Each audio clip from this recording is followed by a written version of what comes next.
Ladies and gentlemen, we are here live at Tewksbury's Doucette Field. It's the 2019 MIAA Football State Tournament. It's the D3 North Final between the number 4 seeded Winchester Sachems and the 2 seeded Tewksbury Redmen. I'm Andrew Delpian, and joining me for today's broadcast, my partner Bill Gilman. And Bill, the D3 North Final, the Redmen are back here for the third consecutive season, defending champions of the last 2 North Sectional Finals, and they're to defend their crown once again today against a tough Winchester team looking for another upset in these MIAA playoffs. It's a beautiful day here for football at Doucette. A frosty day, 35 degrees, wind chill about 28 right now, some gusty winds.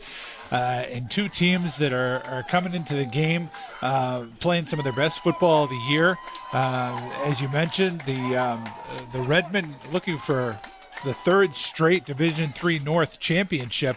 It just seems like they're always here, always playing for the title, especially this decade. They have just dominated in this area, and so playing for one more championship to close out the decade. And Winchester, as you said, looking for the upset and their first title.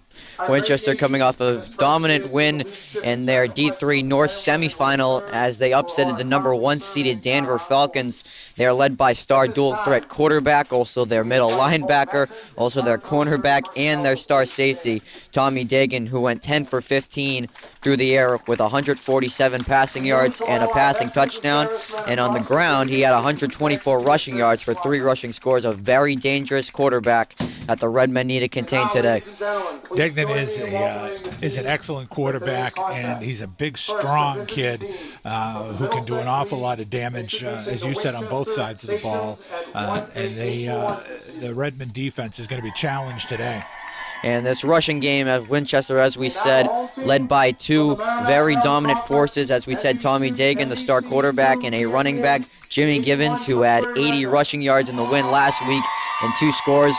It looks like it's going to be up to the rushing defense today for the Redmen if they want to contain this very dangerous Winchester offense. Yeah, it's going to be a real challenge for the defensive line for Tewksbury. They're going to need to stay at home. They're going to need to maintain their responsibilities, not get caught out of position, and that really is going to be where the game is going to be won and lost. Is going to be who controls the line of scrimmage. Which will be sung by Tewksbury Memorial High School junior Meredith Whalen. So Meredith Whalen, junior here at TMHS, will sing our national anthem. Oh, say, can you see by the dawn's early light what so proudly we hailed at the twilight's last gleaming, whose broad stripes and bright stars through the perilous fight o'er the ramparts we've watched were so gallantly streaming, and the rockets red glare, the bombs bursting in air gave proof through the night that our flag was still there. Oh, say does that star-spangled banner yet wave o'er the land of the free and the home of the brave. Meredith Whalen with our today's national anthem. And we've talked a lot about the Winchester offense. Let's take a look at the Redmen offense. Quarterback Ryan Rometta played unbelievable in his first 2 postseason games, having over 200 passing yards, 4 passing touchdowns, and no turnovers so far. He has aced his first 2 postseason tests. Well, we were wondering coming into this tournament if the scene would be too big for him, playing in his first postseason as a starting quarterback, and he has proven more than up for the task. A tremendous job, 2 touchdown passes in each of the first 2 games, and no mistakes. He just has not made any bad judgments that have cost his team, and that really is the big thing when it comes to a tournament game, because one turnover, one bad pass, one bad decision can turn the whole game. And some great news for the Redmen. They will get running back / wide receiver / cornerback / punter / field goal holder Shane Elward back after that ankle injury that's been bothering him for the past few weeks. But in his absence, junior running back Kyle Dorigo has looked unbelievable in the absence of Shane Elward so far. How the offense has played these 2 weeks in the playoffs without Aylward has been really just amazing, and it's been a testament to the depth of this offense. Having him back, being able to implement him, will be interested to see if he is playing full-time or if they are going to limit his snaps. But having him in there as a weapon, even as a decoy, will make a big difference to this offense. And they're going up against a defense that last week notwithstanding, they gave up 27 last week, but for the course of the season, they've only been giving up about 14.5 points a game. So this is a stingy defense they're going to be going up in the against the Winchester Sachems. So Tewksbury won the coin toss. They will defer to the second half. Second half is, as we've seen so far this season, that is a spot that Brian Howard really likes, having the football to start the second half. Absolutely. He loves getting that, what they like to call the pivot at halftime, hopefully getting the ball last just before the half, seeing if they can put some points on the board, and then getting the ball to start the second half, try to put some points on the board. And as we have seen, you can really grab momentum in your favor if you can put points on the board with those 2 consecutive possessions. And we'd like to say a thank you for the people from Winchester, Massachusetts, turning in on YouTube right now. We appreciate all the support we've gotten so far to start the game. Tyler Keogh with the kickoff. Short little squib kick to start the D3 North Final. It'll be picked up around the 25-yard line. Redmen are right there to make the stop. Jacob Flores on the short return for the Sachems, and here comes quarterback Tommy Dagnan. Well, as we've said throughout the year, one of the Achilles heels for this Tewksbury defense has been giving up points on the first possession. They have gotten much better at that in the postseason, and we'll see if they can come up with a big stop here. Just taking a quick look right now, Shane Aylward is not out there defensively, so it looks like they may be trying to hold him on the offensive side of the ball. So Dagan listed at 6 feet, 220-pound quarterback. The Redmen are going to have to stop him today. First down and 10. Play action pass. Dagan, lots of time to throw. Going to find over the middle. Number 7, Brennan Levy. Lots of room down the left sidelines. A big gain on first down past the Winchester 45. A gain of 24. Boy, Levy just came out from he was lined up on the right side, came in on a drag pattern, and they just lost him. He was wide open, and it was an easy pass for Dagnan. Winchester, as we said, scoring 42 points in the upset over the top-seeded Danvers on the road last week, and already a strong play on first down to set the tone. Dagnan will come in the shotgun with the star running back Jimmy Gibbons in the backfield. 3 receivers set. At the bottom of your screen is going to be a direct snap to Dagan, but a great stop right in the middle. Will McKay, only a gain of 1, even if he got back to the line of scrimmage. Well, there's Dagnan right there, the direct snap, just taking it right up the middle like a running back, and McKay filling the gap, making a solid hit, which you're going to have to do. As we said, big, strong quarterback. You're going to need to take a solid whack at him and try to hit him low. So a gain of 1 up to the Winchester 48. Second down and 9. Dagan bringing Flores across the formation. Take the snap. It'll be a handoff to Gibbons, but another good run stop by the Redmen. Gain of only 1. A real nice play by the defensive line there. Number 89, Richard Markworth on the hit. Linebackers coming up to support.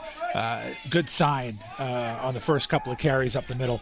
So after allowing a long gain to start the drive, the Redmen put themselves in a 3rd and 8 for this Winchester offense at the Winchester 49.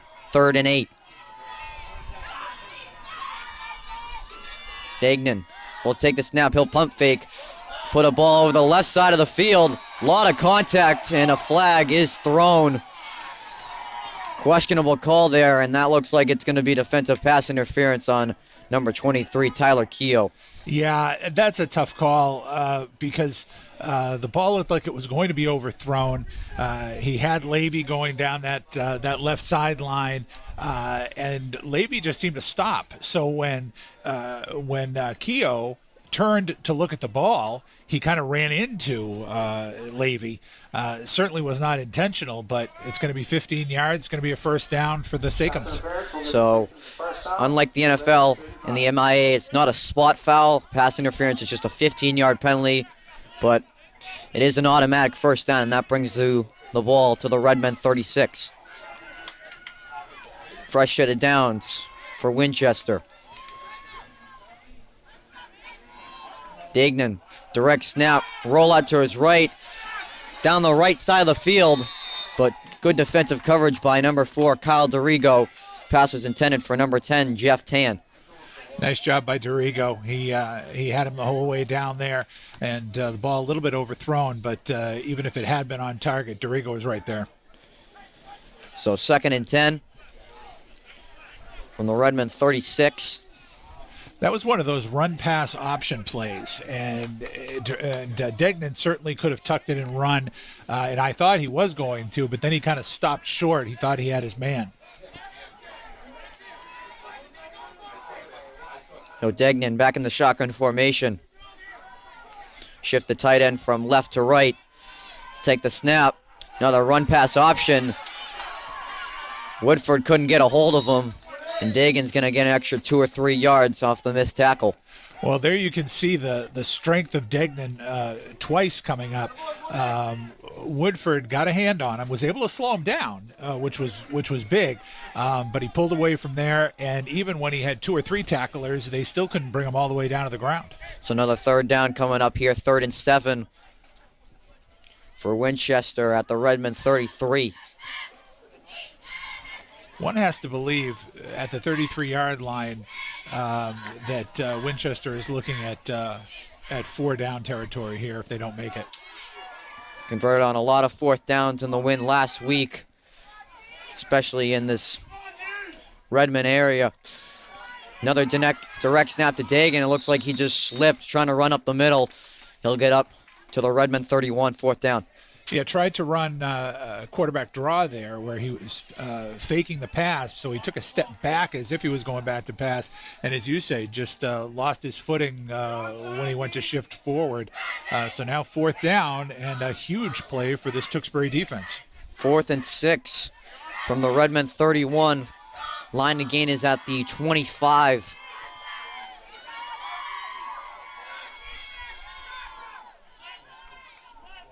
Dagnan looking over at head coach Wally Dombrowski for the play call. Take the snap, high snap. He's able to corral it. Pass to the left side, and that goes incomplete. And a good stop from the Redmen defense. Turnover on downs. Nice stop there. The pass was on the money.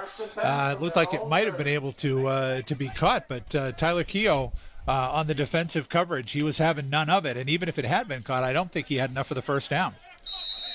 So the Redmen will take over at their own 31, as we said. Ryan Rometta, absolutely dominant so far in the MIA playoffs. And he'll get his first opportunity in the D3 North Final on this possession. He's got Fleming in the backfield with 4 receivers out wide. He'll take the snap, short pass to Fleming. He's going to escape some blockers. Still got room down the left sidelines, bringing his defenders all the way. What a great play from the sophomore, Danny Fleming, into Winchester territory. Redmond moves Wow, it's for just a the nice pass. little, simple little swing pass, and it looked like he might even be in trouble in the backfield, but he got sprung on a nice block by Kyle DeRigo, who came up and made a nice block to turn what should have been not much of a gain into a big gain. So a gain of 23 on first down. Big plays to start the game for each team on their first play from scrimmage. Up to the Winchester 47. Romero will go under center. Be a handoff to DeRigo, trying to get to the outside, escapes, but looks like he got tripped up after escaping the tackle at the 50, back at the 50. You know, DeRigo lost his footing there as well, and so that's twice. The field is definitely in better condition than it was last week. Not muddy, but it may just be hard right now. It may be hard, it may be a frozen surface, and so we've seen now twice in the early going, players have a hard time making cuts. So a loss of 3 on first down brings up a 2nd and 13. Back at midfield. Pitch play to DeRigo, and once again he slips on the muddy inside, and another loss of a yard. That's going to bring up 3rd and 14. Yeah, again, just losing his footing there as he tried to make his cut, and they're just at this point in the game not getting good traction in the middle of the field, and that may impact the play calling on how the Redmen attack the run game.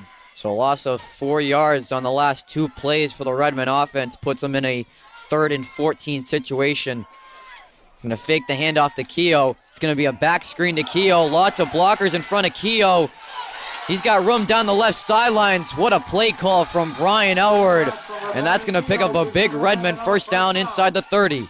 Absolutely perfectly executed screen pass. Completed the pass, and there was nobody within 15 yards of the runner there, and he had a wall in front of him. Huge 3rd down play. Haven't really talked about this Redmond offensive line so much this season, but they've been so big on the run gain, and especially those big screen plays that they've done for Tyler Keogh all season. 1st and 10. Handoff right up the gut to DeRigo. What an athletic runner he is. Gets up into the red zone right at the 20. Yeah, that's more of that straight ahead running where you don't have to make a cut. And we may see more of that, at least in the early going, until the field softens up a bit. We also saw a lead block from Robert Kimtis, who we saw last week start to be used as a tight end. And he kind of led the way on that one. So a gain of 8 on first down, 2nd and 2 at the Winchester 20. Rometta, pitch play to DeRigo. Trying to break out of the tackle. Looks like he was just able to get back at the line of scrimmage there. Might have even lost a yard.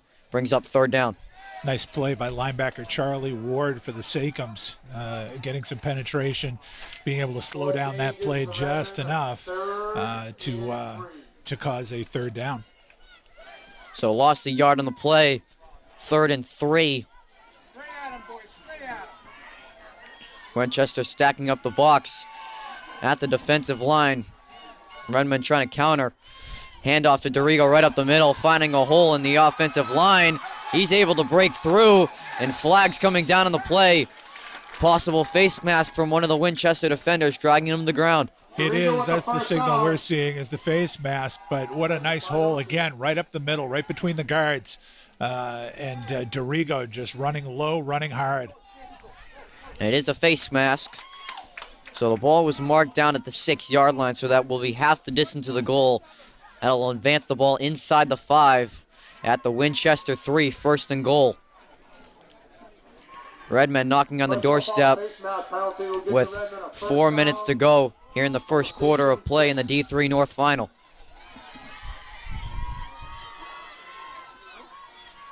DeRigo will get the handoff once again, sides up a defender, and he is into the end zone for a Tewksbury touchdown. Kyle DeRigo. Touchdown number 13 on the season 12th on the ground, and the Redmen have their first lead of the ball game. What a nice job by the offensive line. That was right over Dylan Chandler, opening up a big hole, and Dorigo taking full advantage, diving over for the score, and first blood for the Redmen. So Tyler Keogh, 3 for 4 last week on the PATs. It's a high snap. Rometta is able to get it down, and the PAT is good. And with 3:44 to go in the first quarter of play here from Doucette, it's a Winchester Sachems 0 and the Tewksbury Redmen 7. Well, an excellent start to the game for the Redmen. They get the defensive stop on 4th down. They march right down the field using the screen passes, the run game, some excellent work by the offensive line. Just a terrific job opening up holes right up the middle. Nothing fancy. Again, Dylan Chandler, Anthony DeSisto, the center, opening up some big holes. As we mentioned, Robert Kimtis lining up at tight end as a lead blocker. Just a tremendous job. And what that's going to force the Sachems to do is to bring even more guys up into the box to try to be more aggressive to stop the run. So Redmen first to strike on the scoreboard for the 3rd consecutive game. Be a little pooch kick caught at the 20-yard line by number 5, Jacob Flores. And again, we see him slipping on the middle of the field. Seems to be a problem so far today for both teams.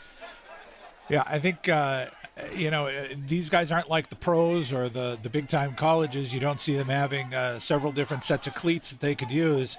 But for right now, that center of that field looks hard, not icy, but just hard. And they're not able to get a good grip for their cuts. So a gain of 10 on the return. That'll bring the ball up to the Winchester 30-yard line for 1st and 10. Winchester turnover on downs on their first possession of the game. Degnan, handoff to Gibbons, trying to get room up the middle. Good stop by the Redmen defense, only a gain of 2. Nice play up front by Riley Oth, who is, he really does not get enough recognition. He lines up at nose tackle. He's always going up against guys who are bigger than he is, sometimes significantly bigger than he is, giving up 40, 50, 60 pounds. And he fights off those blocks, and he makes more than his share of tackles. So Winchester with 3 wide receivers at the bottom of your screen. It's a 2nd and 8. Dagnan, pass out left, trying to get around the corner.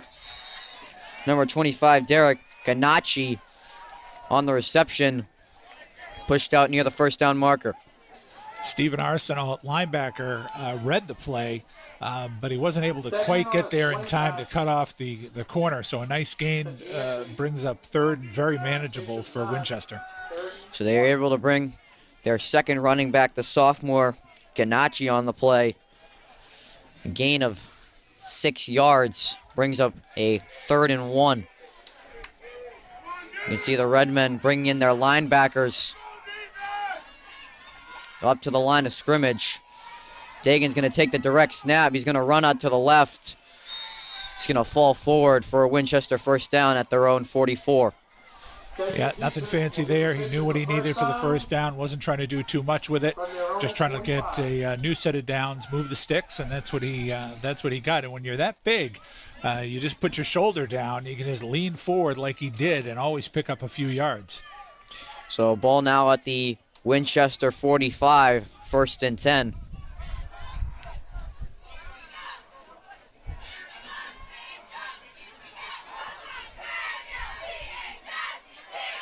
Dagnan, high snap, Ado Corral at the Redmen bring the blitz. Will McKay on the sack, but that ball might have been marked down. Looks like he lost it as he was falling to the ground, but Will McKay able to make a big sack on 1st down. Loss of 10 yards on that 1st down play. Perfect call. Tewksbury brought the house on that one. Arsenal came in. McKay came in on the blitz. They just did not have enough blockers to match up, and Degnan had no chance at all to look downfield. And how dominant has Will McKay been on the defensive side of the ball this year? numerous sacks that have been so clutch for this Redmen defense. You saw an example of that one. Loss of 10 on first down, 2nd and 20. So his elbow was down before he lost the ball. We'll bring Flores across the formation. Dagnan corrals the high snap. He's going to take a draw play. Lots of room up the middle. And did he pick up the first down on that? No, he was just short as his knee just came down at the Redmen 46. A gain of 19. Perfect call on that play. The quarterback draw again. He had lost his footing last time he tried to run it. This time he ran it with a gaping hole up the middle and just about picked up the first down. But now what had been first and 20 or second and 20, now third and a yard, maybe less than a yard. Nolan Timmons able to make the stop, putting his helmet on his feet. Teams walking over to their sidelines, and referee's going to signal that is the end of the first quarter. And at the end of one here at Doucette in the D3 North Finals, the Winchester Sachems 0 and your Tewksbury Redmen 7. Well, a nice quarter for Tewksbury. Offensively, one possession, they march right down the field, get the score. Nothing fancy, just some simple plays, simple pass plays, and running straight ahead. Defensively, they've made some excellent plays, but also we're seeing some of the dangerousness of Degman at quarterback for Winchester. They're going to need to pay close attention to him, or he may wind up turning this game around. You can definitely see why he's run for over 750 yards this season. A very dangerous, big quarterback that leads the Sachems in rushing yards this season.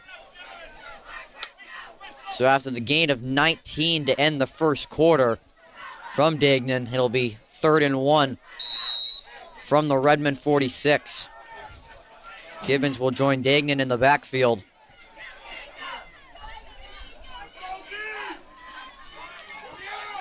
Gonna bring Ross across the formation. Dagnan will take the snap, direct snap to him down the right side of the field. And a good run on 3rd and 1. That'll pick up another Winchester first down. Dagnan just taking matters into his own hands now, calling his own number to the right, to the left, and up the middle. They're not doing anything that should confuse Tewksbury, but the Redmen are going to need to make an adjustment to take Degman's running game out of play. So a gain of 8 on that 3rd and 1. Dagnan able to get some rushing yards past his D line on the last few plays. 1st and 10. Hand off to Gibbons. Sidesteps his man. And a short gain on first down. Up to the Redmen 36. A short gain of 2. Nice play by the defense, fighting off the blocks there. Riley Oth, Richard Marquardt in on the play. But one of the things when you face a quarterback who can run, you're not necessarily expecting him to be run first. And so you're trying to contain him on the scramble. But in this case, he's the first option. 2nd and 7 from the Redmen 36. Dagnan play action pass. Redmen bring the pressure. Pass over the middle. Just out of the reach of his top target, Henry Kraft. Bring up 3rd down. Kraft had a step or two on Fleming.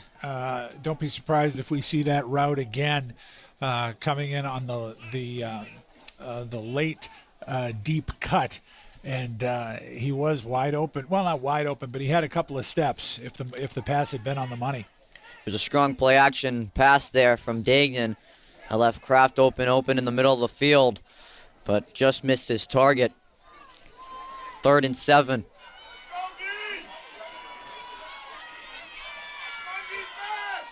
Dagnan high snap, another play action pass. Pass out to the right side to Levy. And he's going to be able to pick up another Winchester first down, moving the chains. With a Mahomes-esque nice block on the far side. I thought they might call a block in the back, but they let him get away with it, and Levy was able to pick up just enough for the first down. So up to the Redmen 28. Able to move the chains on third down once again. 3 for 3 on third down conversions in this drive.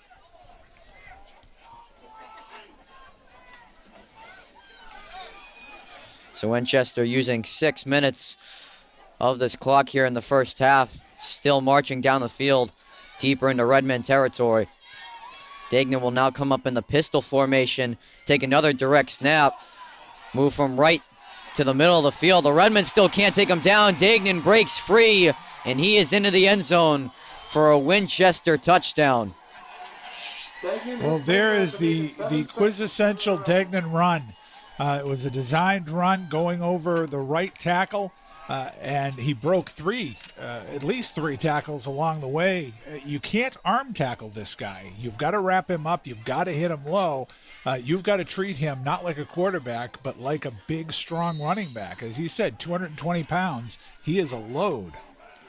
So fourth touchdown rush in 2 games for Dagnan, and the extra point is good from Mario Carrero, and 9:47 to go in the first half. Winchester is able to tie it up at 7 apiece.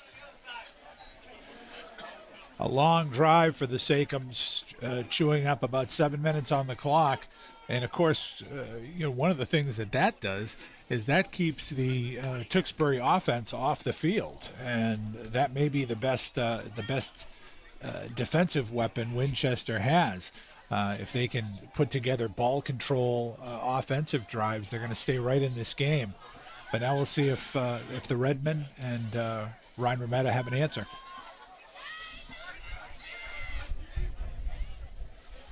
So Corelio, the kicker for Winchester, teeing the ball up at his own 40-yard line.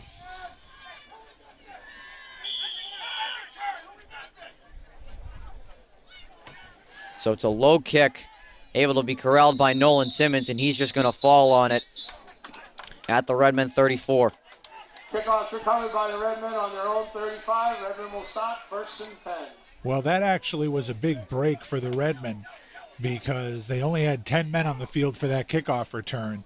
And the fact that it was a squib kick that they were able to pounce on at their 35-yard line, they were able to get good field position even though they were a man down. And see Coach Steve Kasperzak kind of yelling who was that final man on the kick return, but the Redmen able to still get possession of the ball at their own 35.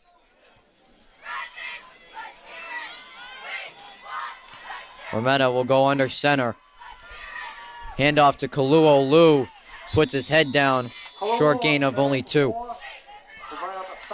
Kalu'olu picking up a few yards. He had a quiet week last week, just 8 yards on 5 carries, but he's had some very impactful games this season. And this might be the type of game where it calls for straight-ahead power running with the field conditions. Might be right up his alley. He's going to be the back also with number 40, Pat Fleming, as the fullback. Bring Markworth across the formation. Another handoff to Olu. Hole up the middle. Good run by Kalu'olu up to the first down marker at the 45-yard line. And that is a Redmen first down. 2 carries, 10 yards, first down. Nice start for Kalu'olu. So as he said, 10 yards on 2 carries for number 5, Kalu'olu. Ladies and gentlemen, don't forget to visit the best concession stand in the NBC over on the visitor side. So ball marked at the Redmen 45-yard line. Rometta, handoff to Fleming. He's going to push forward for a short gain of 3 yards on first down. We're seeing Brian Aylward make the adjustments with his play calling, not going to the outside, not going with the plays calling for cutbacks. Right now, given the field conditions and what we've seen, they are just going with power running straight ahead, which is just a matter of who's going to be stronger on the line of scrimmage. Still yet to see Shane Elward on either side of the ball for the Redmen, as he is in full uniform, standing with the starters, but still no sign of him on the field yet. 2nd and 7. Handoff to Dorigo. Stiff arms his man on the right side, puts his head down. And a nice run from Kyle Dorigo. Short gain up to the Redmen 49. Yeah, Dorigo, again, still having a little trouble getting his feet under him to get to the corner as quick as he might. And Winchester was able to get some penetration on that, slow him down, and keep him to just a couple of yards. But what a strong stiff arm that was from Kyle Dorigo. Absolutely threw his man to the ground. So it'll be a 3rd and 6 from the Redmen 49. Need to get to the Winchester 45 for a first down. They'll move Fleming out to the left. Rometta's got to escape the pocket. But good coverage downfield and a good pressure from the Winchester defense brings up 4th down.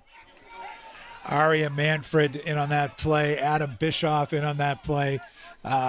Nice job containing Rometta on the scramble, because it looked like at first, and certainly he thought he did, have enough room to at least get to the first down, maybe more. And they're going to bring out the punt formation for this one. Ryan Rometta still the punter with Elward's injury. Flores back to return the kick. It's a high punt from Rometta off his right foot. No bounce. Still waiting for the signal to ball to be marked dead. And a good punt onto the Winchester side of the field at their own 27. Here comes Tommy Dagnan once again. No, you mentioned no bounce. No bounce at all. It was just kind of like just stuck. Yeah. It was like he stuck it there like a golfer, just sticking it on the green. That was interesting. I don't know if that hit a Redmond player or just stuck right in the ground there. Nevertheless, 1st down and 10 for Winchester. Dagnan will 5 receivers out wide, empty backfield. High snap. Still looking downfield. Needs to escape the pocket. He's going to throw on the left side. Good pressure coming there from the outside for the Redmen. Incomplete pass. 2nd down. Yeah, excellent pass rush that time. Matt Roseman was coming in. Also, Owen Gilligan was coming in. And what they did was they didn't overcommit. They came in hard, but they were also containing him and making sure that he didn't scramble out of the pocket. So he had to make the throw, and it was wide. But that's something they're going to have to do. They've got to make sure that they can contain him when he goes back to pass. I think that just the idea is you're going to have Arsenault or McKay, one of the linebackers, just keep a spy on him. Make sure he's not scrambling out of the pocket too much. 2nd down and 10. Handoff to Gibbons to the left side. Dorigo and Gilligan there to make the stop. Looks like he just got back to the line of scrimmage, bring up 3rd and 10. That was a great play by Owen Gilligan, and really that's a textbook for how you defend the run. He was engaged by tackle Graham Ryer, and as the back was coming past him, he disengaged. He lost his blocker and was able to make the play. Really nice job. We called Owen Gilligan's name a lot last week. He had some big sacks late in that 4th quarter, and then the receiving touchdown in that first half to give the Redmen the lead against Concord Carlisle last week. 3rd and 10. They're looking to blitz here. They're showing blitz. They will bring the blitz. It is a play action. Winchester picks it up. It's a lob pass down the middle of the field, and that is caught. Number 5, Jacob Flores, in a big gain for Winchester on a floater. He beats Nolan Timmons down the sidelines, and they get up to the Redmen 32-yard line just like that. That was a pretty pass by Degnan. That was his best pass of the game by far, and it was right on the hands, and the coverage was good. The coverage was solid, but the pass was right on the money. He's able to beat Nolan Timmons there at the end and make the catch. And just like that, on one play, they get into Redmen territory as we said, at the 32-yard line. Well, this is what the running game can open up. When your running game is that strong, now you can open things up in the passing game. They did bring the blitz on that play, but Winchester was able to pick it up very well to give Dagnan enough time to throw before the snap comes in. Head coach Wally Dombrowski is going to use his first timeout of the first half. 4:50 to go here in the first half. This is a big sequence right now coming up for the Tewksbury Redmen. They've got to look to try and keep Winchester off the board and see if they might be able to get the ball back, put some points on the board for the end of the first half, where they do get the ball to start the second half. So this last 5 minutes of the first half, very pivotal right now. Yes, the key that Brian Howard's trying to make to his defense is make a stop right now, don't allow any points, and then try to get the ball back to the offense as quickly as possible so they can try to make that pivot to end the first half. So after the long gain from the Sachems, ball now at the Redmond 32, 1st and 10. Bring Patrick Ross across the formation once again. Dagnan, high snap, handoff to Gibbons, gaping hole up the middle of the field, breaking off a tackle, still on his feet, and a good run from Jibby Gibbons right there. Huge hole over the left side, wide open, running over left tackle. One of the few times that they've had that kind of an opening between the tackles, but big gain and puts Winchester right into the red zone. Winchester able to use those two running backs, Ganache and Gibbons, very well today so far, including their quarterback. Handoff to Ganache, sidesteps his man, rolls over a Tewksbury defender. Looks like he's just short of the first down marker at the 6-yard line. The Winchester line starting to control the line of scrimmage. The big man up front starting to open up some holes for the Sachem runners. So Ganache with some carries on this drive to pick up chunks of yards for this Winchester offense at the 6-yard line. 2nd down and 2.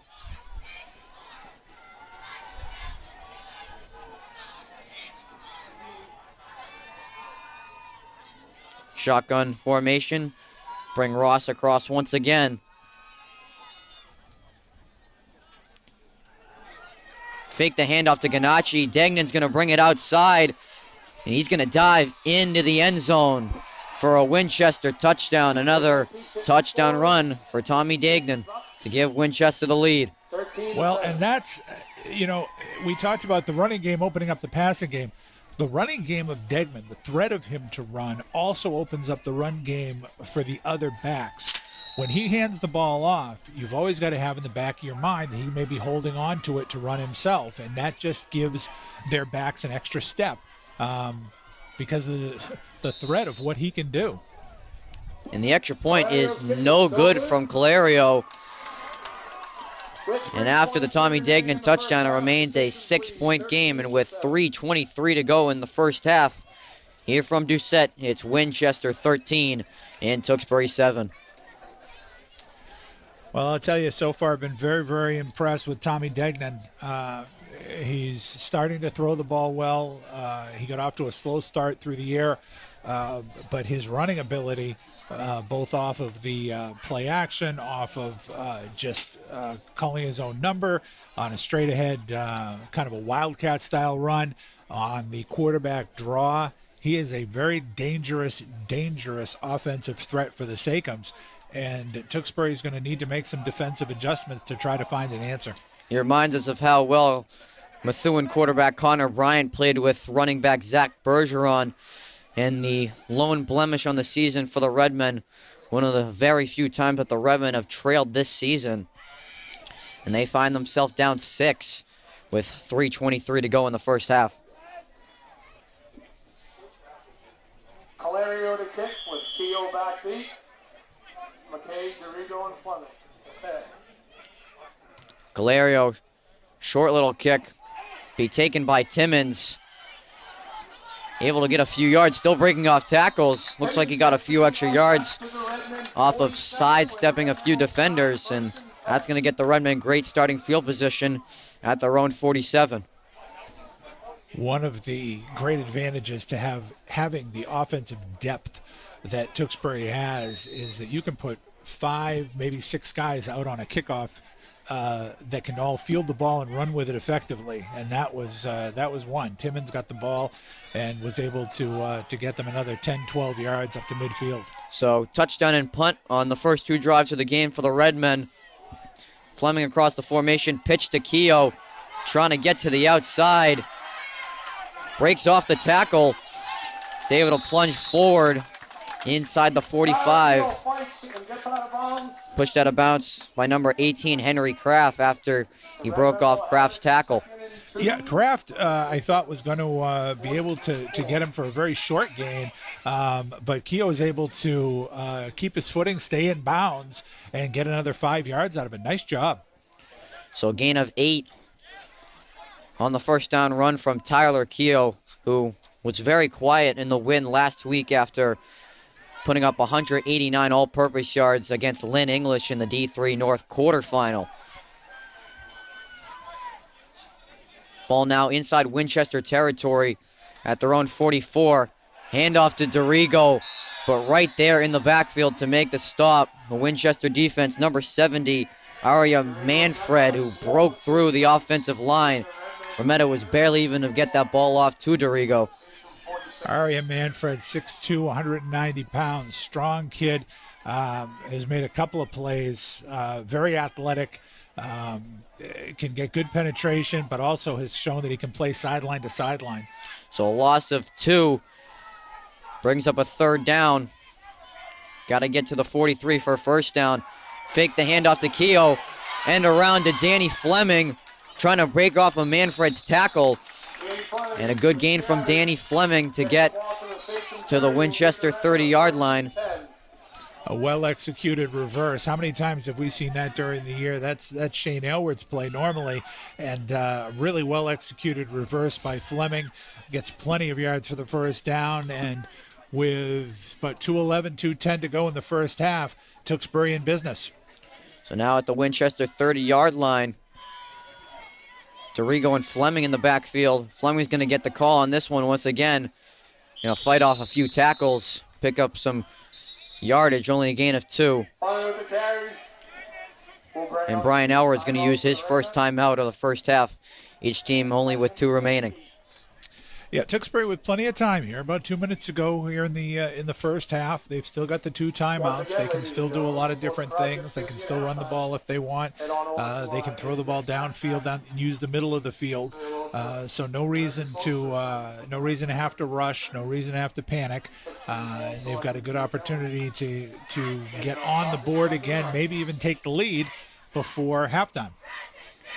And the question is, will that all-important missed extra point come back to bite Winchester maybe later in the game? So we've seen extra points been so critical here in these playoffs, meaning so much in the last few stages of these games. Well, after the last game, when Tewksbury kind of held off Concord Carlisle, and Concord Carlisle went for a 2-point conversion to try to win the game late. Brian Aylward said in a published interview, that he wasn't surprised, because he said in high school football, extra points are not automatic. And we saw it just there by Winchester. So 2nd and 7 for Rometta and the Redmen. Handoff to Dorigo. Looks like he's just going to get only about a yard on the second down carry. Up to the Winchester 27. So no timeout called here. Just taking their time. Again, they've got plenty of time. Plus also, they don't want to, on the other hand, if they get stopped on a 4th down, they don't want to give Winchester too much time with the ball either. So clock management key here at the end of the first half. 3rd and 6 from the Winchester 27. Rometta will now come under center. Bring Fleming across. Pitch play to Keogh. He's able to corral, and he's going to throw the ball to Danny Fleming. He's going to be pushed out at the Winchester 16 in a very creative play call.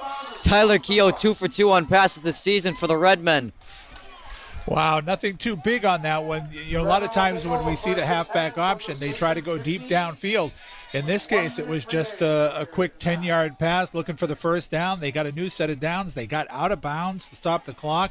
Now down at the 15-yard line. Plenty of time. Again, still 2 timeouts remaining.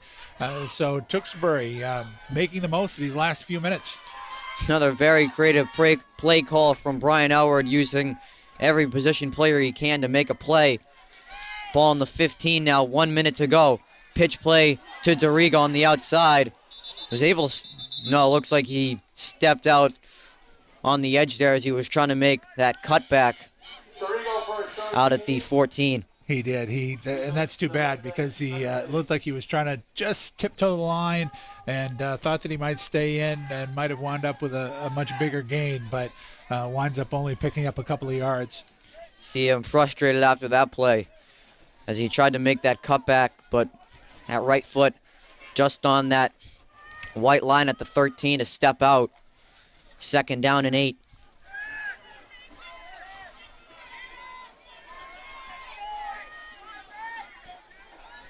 .55 seconds to go in the first half. Rometta fake the handoff to Keogh.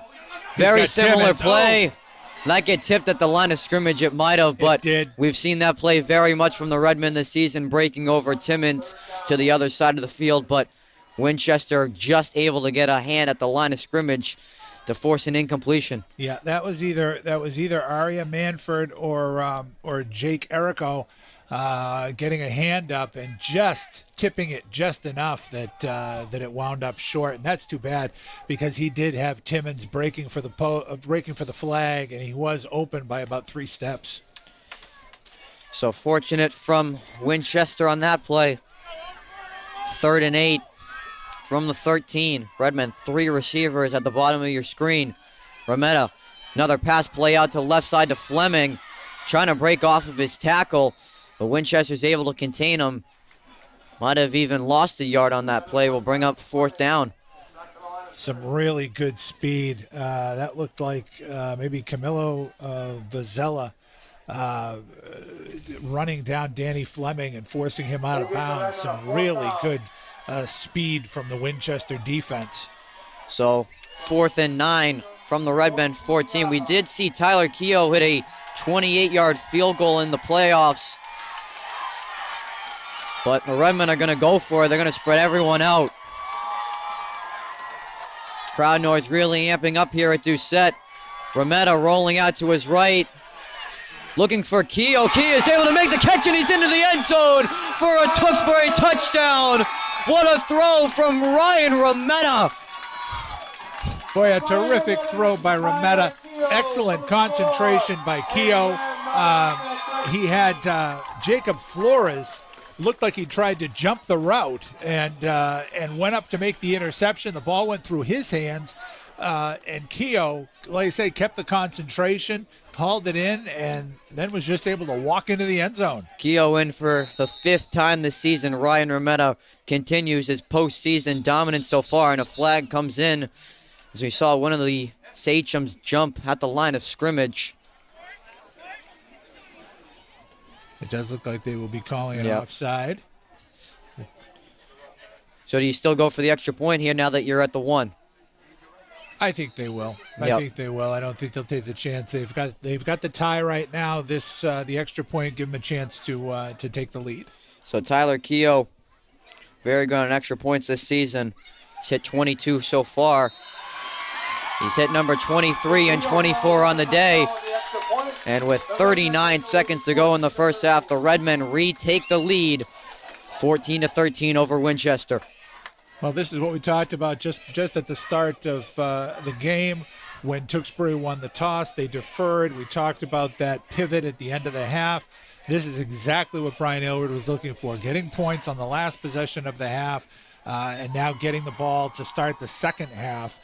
So now Tewksbury unless something unusual happens here in the final 40 seconds, should go into halftime with the lead and be able to then take the ball to start the second half. So a really nice job of clock management by the Redmen. So it took up 3 minutes of the second quarter clock to only give Winchester 39 seconds to put some points on the board.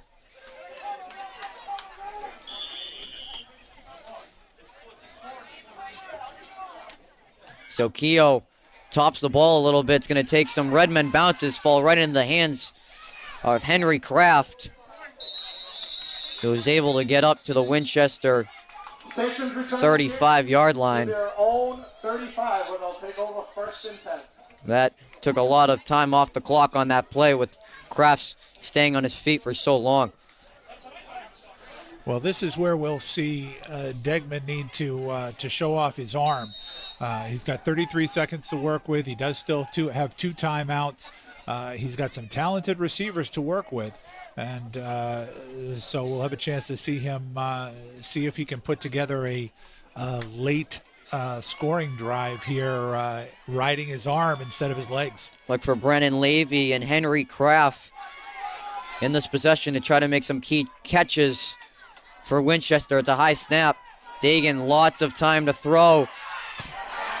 Pocket collapses, and the Redmen are able there to make the stop. Back at the Winchester 31. Owen Gilligan there to make the stop along with Richard Markworth. A classic coverage sack right there and now it looks like Winchester's going to let the clock run out here. I'm not sure if they're going to snap the ball. They're going to hand off to Gibbons. Trying to break out a few tackles, but gang tackling by the Redmen. He'll get to the Winchester 34, but after one half of play here from Doucette Field in the D3 North Final, it's the number 4 seeded Winchester Sachems 13 and your 2 seeded Tewksbury Redmen 14. Fans, thank you for joining us for the first half of play. We'll be back for the second half here for the D3 North Final. First time I tried Vicodin, it was laying around my mom's house.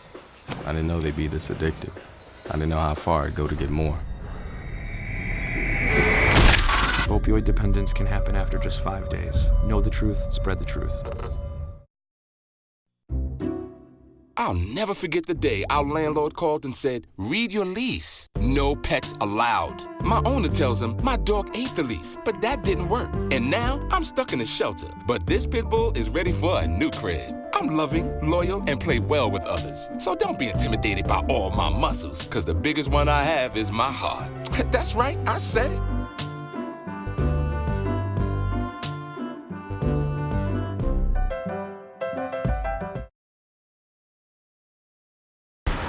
Look at you. You're at the top of your game. You're unstoppable. Nothing can throw you off track. Wait, is that your car? Uh-oh. Yeah, I saw that coming. That will throw you off track. You're looking at around 10 grand in fines, legal fees, and increased insurance rates. Let's try this again. Smart move. Because buzz driving is drunk driving. Ladies and gentlemen, welcome back to Doucette Field here in Tewksbury, Massachusetts for the second half. Here from the D3 North Final of the 2019 MIAA Football State Tournament. It's the Winchester Sachems 13 and the Tewksbury Redmen 14. A very tightly contested first half between these two teams trying to reach the state semifinals. It's been a back and forth first half. Both teams coming up with big plays on both sides of the ball. We've seen basically the star players for both teams show what they can do. The quarterbacks for both squads have come up with huge plays. Tommy Degnan for Winchester, a pair of rushing touchdowns, 64 yards on the ground. He's been tremendous. And then we saw Ryan Rometta who has completed 3 of 4 passes for 60 yards, throwing that touchdown pass right at the end of the first half to Tyler Keogh to give the Redmen the lead. And if you're just joining us here in the live broadcast from Doucette, I'm Andrew Delpiana, and joining me, Bill Gilman. And the Redmen will receive the second half kickoff after scoring a touchdown late in the first half to give them back the lead after going down 13-7 after one of Tommy Dagnan's 2 rushing touchdowns in the first half. Well, Tewksbury's got an opportunity now to take control of this game if they can score on the opening possession of the second half. But really, the story is going to be if Tewksbury can make some defensive adjustments, because they really did not have an answer for the running attack of the Sakums and specifically of quarterback Tommy Degnan. You don't want to have to bring too many guys up in the box, because if you do, now that opens up the passing game. You got a lot of one-on-one coverage. So it's going to be interesting to see what adjustments Brian Aylward has made at halftime to see if they can contain the Winchester ground game. And how impressive has Ryan Rometta been so far in this postseason? He had that touchdown in the first half on a 4th and 9 to Tyler Keogh to give the Redmen a lead to end the first half. Ryan Rometta went 3 for 4, 60 yards and a touchdown. Our stats courtesy of Tewksbury Town Crier's very own Jamie Pote. We thank him for all he does for the Town Crier and giving his stats before each second half of each game. So Ryan Rometta now at 5 touchdowns in the postseason, still with no turnovers, and he's going to see the field to start the second half as we are about to get underway. Ryan Rometta has shown the ability, like all great players do, to come up with the big play at exactly the right time, and he did that right before the half, and we'll see if he can continue to do that, because now, I mean, really, the Redmen have the 1-point lead, but this half of football, the Division III North Championship rides on the next 24 minutes of action. So Calerio, short little kick, tops the ball. Looks like DeRigo was able to recover it. Brings it up to the Redmen 43, and here comes junior quarterback Ryan Rometta to start the second half. You have 2 quarterbacks here, Ryan Rometta playing in his first championship game, but also Tommy Degnan playing in his first championship game, because as you mentioned, last year, Winchester just 6-5. This is the first time that Winchester is going to be playing for a title, so the pressure is on both of these QBs. So Ryan Rometta will spread out the offense, knowing the backfield. Tyler Keogh, very famous jet sweep play, able to break off a tackle, but look at number 54. Kyle Scrooge bringing the pile, and the offensive line coming in late in a gain of 10 yards, maybe even picked up the first down. Tewksbury loves running that jet sweep to the wide receiver. Somebody lined up at the wide receiver, coming up with a full head of steam. And as you mentioned, Keogh had picked up about 6 yards and then got an assist from Kyle Scrooge. From Kyle Scrooge, who got him the extra 4. So that is a first down, a gain of 10 into Winchester territory at their own 48.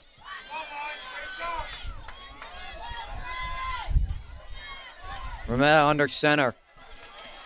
Handoff to DeRigo. Hole up the middle, able to break off the tackle. He lost the football.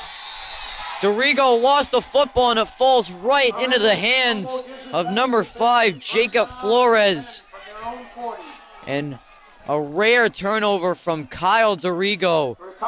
And just like that, the momentum has shifted right into the hands of Winchester. Boy, that's too bad. DeRigo had a nice gain on that play going. They had opened up a nice hole, and actually they caught Winchester in a blitz. And so there was really nobody at that second level, and DeRigo looked on his way to a big gain. And frankly, I didn't see him. It looks like he just lost the football. It looked like he just lost the handle. Maybe the cold weather, the ball's hard, the ball's slippery, but a big break for Winchester. So Tommy Dagnan coming back on the field. Handoff to the left side. to Ganacci, but what a stop there on the outside from Steven Arsenault.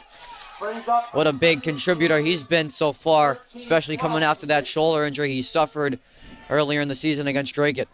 Well, I'll tell you, last week Arsenault came back. He looked a little tentative last week. He looked maybe a little nervous about the shoulder.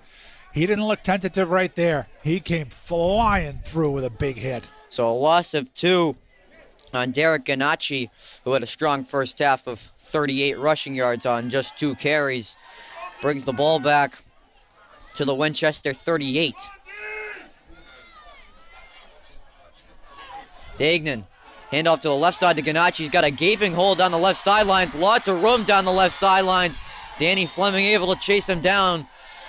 But a big gain there from the sophomore Ganacci up to the Redmond 30-yard line.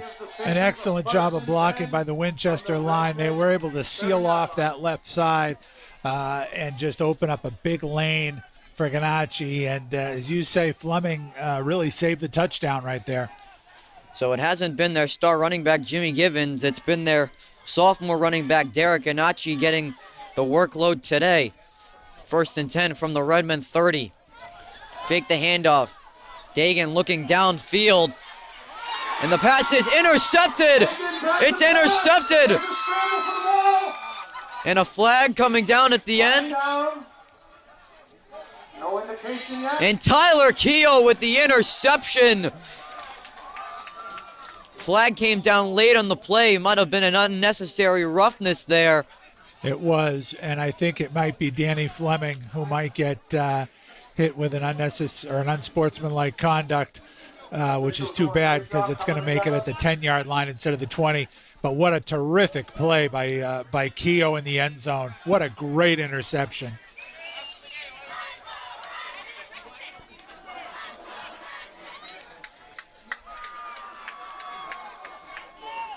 So it looks like an unnecessary roughness call has been.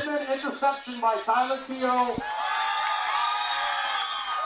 A personal foul penalty for peeling off a defender on the pile gives the Redmond a 1st and 10 from their own 10. So you heard a great explanation there from P announcer Jim Sullivan on that play. So Tyler Keogh, he timed that jump perfectly to come up with a big interception. But because of the personal foul, the ball will be backed up to the Redmond 10. Nevertheless, the Redmond now have the football. Fake the handoff to Keogh, and incomplete. Try to look on the screen pass to Nolan Timmons on the outside. First time we've seen that wide receiver screen today, and it was, came right off the hands of Timmons. Not sure how big of a gain it would have been. They had it covered fairly well, but we are seeing so far that it might be getting a little hard to handle the ball out there. It's still about 35 degrees, still pretty chilly. The wind chill 28, so maybe hard to get a good grip. Back in the shotgun for Rometta. Handoff, and he lost the ball. And Winchester falls on the ball in the end zone. Also looks like Dorigo was able to slip under the pile there to recover it. But since he was in the end zone, that is a safety, in Winchester with a 2-point safety has taken the 15-14 lead.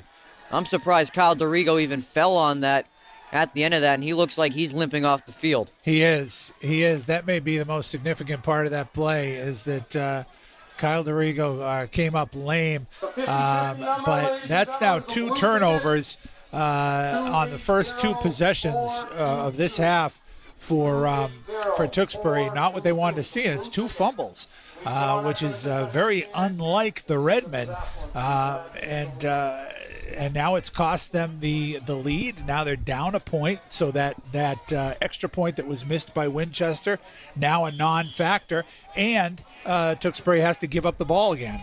So Tyler Keogh, kick from the 20-yard line, getting a great bounce. Number 18, Henry Kraft, is able to pick it up at his 10-yard line. The Redmen coverage is there. And what a swing of field possession that was from the Redmen from that strong kick from Tyler Keogh.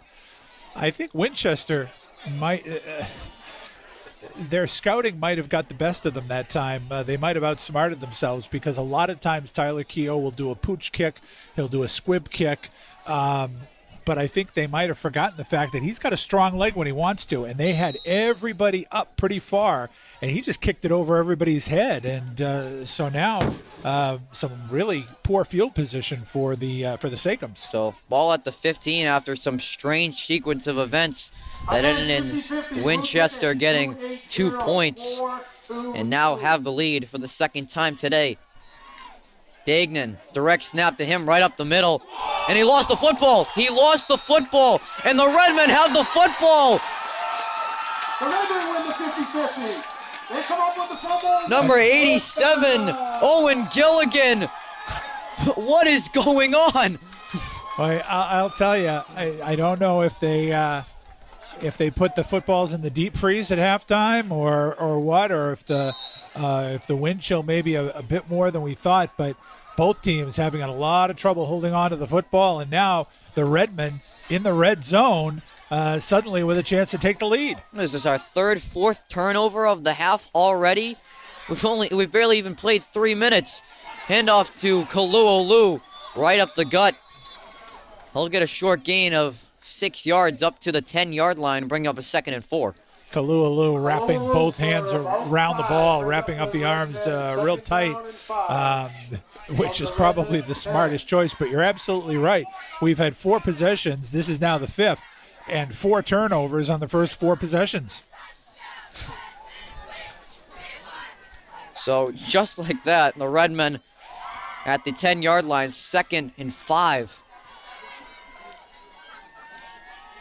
Pitch play to Olu, trying to get to the outside. Tackled at the feet there, right at the 10-yard line. Making the stop, number 5, Jacob Flores. I'm really impressed with Jacob Flores, really talented player on both sides of the ball for Winchester, and he took down Olu exactly how you have to take down a big back, wrapped him up around the knees, wrapped him low, and held on tight. So, gain of none on that second down play, 3rd and 5 for the Redmen. First down marker is at the 5-yard line. And the Redmen, they have to put some points on the board right here after starting in that field position. Rometta, empty backfield. Moving Dorigo across the formation. He'll take the snap. Trying to avoid the sack. He will get out of it. He's going to throw it, and just out of the reach as he threw it behind Tyler Keogh. And that'll bring him a 4th down. He had Keogh open in the end zone, but as you say, just threw it a bit behind him. Now 4th down and 5, and it would be interesting to see. They've got the wind with them, but it does not look like they're going to be having Keogh go for a field goal. Looks like they're going to be trying for the first down. Final call on the 50-50 before we pick a new number. Blue ticket 280-422. So the Redmen, after starting this drive at the 20-yard line, find themselves in a 4th and 5. And this would be very costly if they aren't able to convert on this 4th down and pick up any points on this drive with the great starting field position. So a big play early in the second half. Again, Rometta spreading everyone out. Will move Dorigo across the formation once again. Winchester brings the pressure. Rometta's going to fire to the end zone, and it's caught! Tyler Keogh again! I can't believe it! Ryan Rometta, a circus throw, escaping the pressure, finds Keogh in the back of the end zone for the Redmen touchdown. Ryan Rometta had the two captains for Winchester, Mike Sirignano and Tommy Degnan, chasing him, had him back on his heels, had him throwing off his back foot, but he somehow found Tyler Keogh in the corner of the end zone, and now Tyler Keogh's caught 3 balls in the end zone, 2 on the offensive side and 1 on the defensive side. A huge game so far for Tyler Keogh. That looked like a Patrick Mahomes-like play, scrambling, and he threw off his back foot. Redmen go for 2 here. Rometta, play action pass. He's got in the end zone Owen Gilligan for the 2-point conversion. And the Redmen make this a 7-point game with 7:32 to go in the third quarter. We've seen that play before, and actually, was that Gilligan? Yep, it was. Yeah, 87. Gilligan. Yep. Okay. We've seen that play before where Gilligan checks a block at the line of scrimmage and then slips out. They flood the left side. He slips out to the right side, wide open, and Remetta put the ball right on the numbers. And Bill, we're not even 5 minutes clockwise into the second half, and we've already had so much fun on both sides of the field with these two offenses and defenses coming up big for their teams. There has been an awful lot happen in these first 5 minutes. 4 turnovers, a safety, 4 turnovers, a safety, and a touchdown, a two-point conversion. You name it. We've got everything so far in the second half. 7:32 to go in the third quarter. A long kick from Tyler Keogh. That's going to get a very nice bounce, and that's going to be a touchback. One of the very few times we've even seen a touchback in high school football from Tyler Keogh. Yeah, the wind now is kicking up, and it definitely is blowing from our right to left at a pretty good clip, and Keogh has used it effectively on the 2 kickoffs he's had here in this half. So with that touchback, the Sachems will start at their own 20-yard line. Now down 7 after the Redmen put up 8 points on their last offensive possession. Tommy Dagan's got to find some way to answer.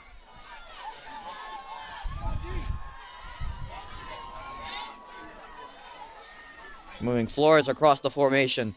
Dagan will take the snap. He'll fake the handoff, trying to get cut back. Redmond defense able to make the stop there on some good gang tackling, including Woodford. Woodford in there, McKay in there, and boy, I am just struck by how strong and determined Tommy Degnan is.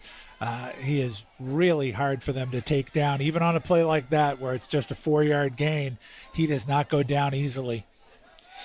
Trying to do everything he can to try to get Winchester their first D3 North title, as this is the farthest they've ever made it in the state tournament. Degnan, hand off to Ganachi, but he slipped at the line of scrimmage. Once again, we're seeing the field being a big factor so far. Lost 2 yards, 3rd and 8. Well, this is again where you see the home field advantage for Tewksbury.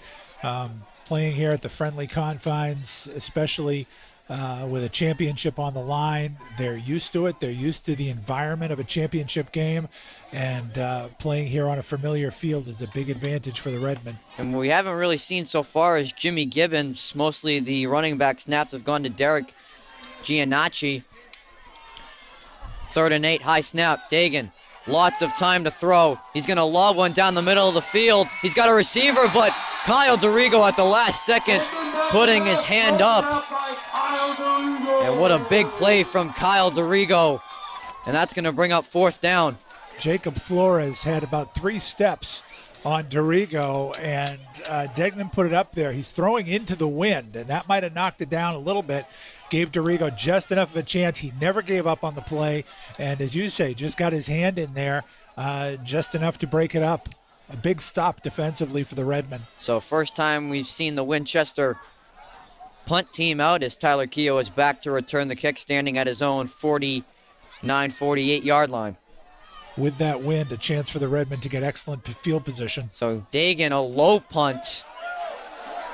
That's going to take a very bad bounce into the Sachem sidelines.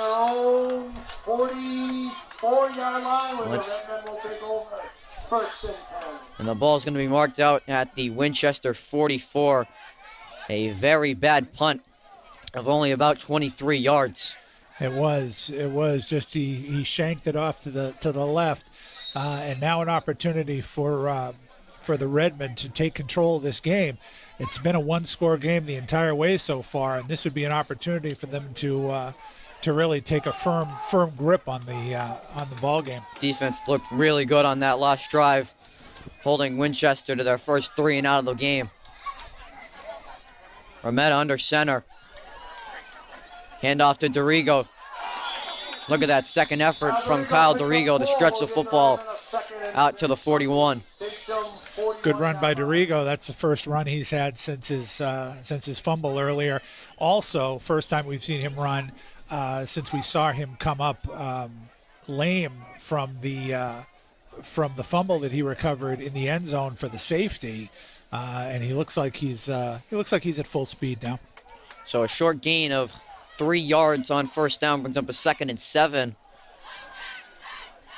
Move Kemptis across the formation. DeRigo getting the call once again.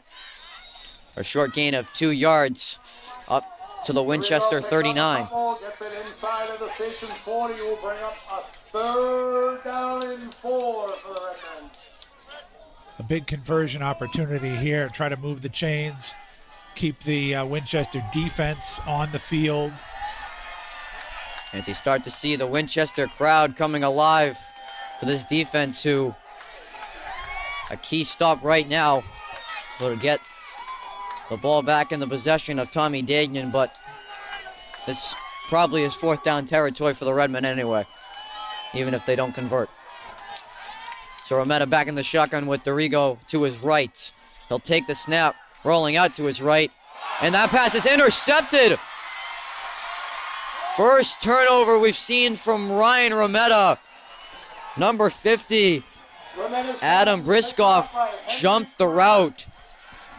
And he did. He saw the pattern and absolutely jumped the route.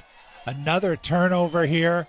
I guess technically the safety wasn't a turnover, so the 2nd turnover of the half for Tewksbury, 3rd miscue.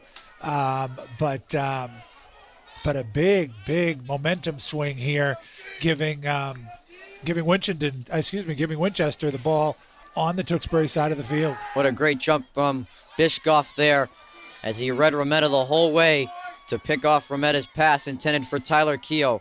1st and 10 for Winchester inside Redmond territory. A short little pass out to Kraft, who's immediately tackled right away from Danny Fleming.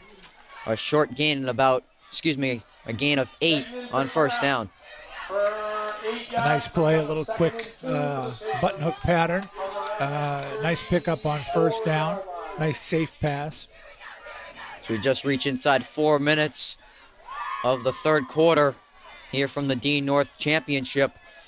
Winner will go on to the state semifinals to take on the South champion Tewksbury, who defeated Hingham last night.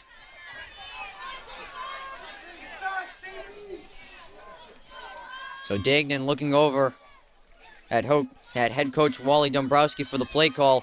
It's a high snap. It's going to be a direct snap to him. Dagan's able to escape. Still running down the right sideline with a great run from Tommy Dagnan inside the 5-yard line, right at the 5-yard line. 1st and goal to go. Another great run by Dagnan. He just headed for the corner, got to the corner, stayed in bounds, and once he's picking up speed, he runs as fast as any of the running backs on the field today. So 1st and goal from the Redmen 5 for Tommy Dagan in the Winchester offense. Knocking on the doorstep, just a touchdown and an extra point away from tying the game. Handoff on the inside. Good stop from the Redmen defense. Right in the middle of it, Riley Auth and Will McKay. Nice job by the middle of the defense there. They've got their backs to the wall for sure here, but if they can make a stand, that would be a big emotional boost for this team. Surprised we still haven't seen Jimmy Gibbons yet. Maybe it's an injury, but usually we'd see him in a short distance situation like this, but Ganacci's still on the field. Dagan, handoff to Ganacci, puts his head down. It looks like a referee coming from the sideline marked him just short of the end zone, right at the 1, 3rd and goal. Yeah, you may be right about that injury to Gibbons. We have not seen him on either side of the ball, so he may be out. And the other person we haven't seen is we have not seen Shane Elward. And it may well be he's in full uniform, but it may well be that it was a game time decision for him not to play. So Redmond stacking the box right here, 3rd and goal. Directs now to Dagan, putting his head down. He's going to try to stretch over the goal line.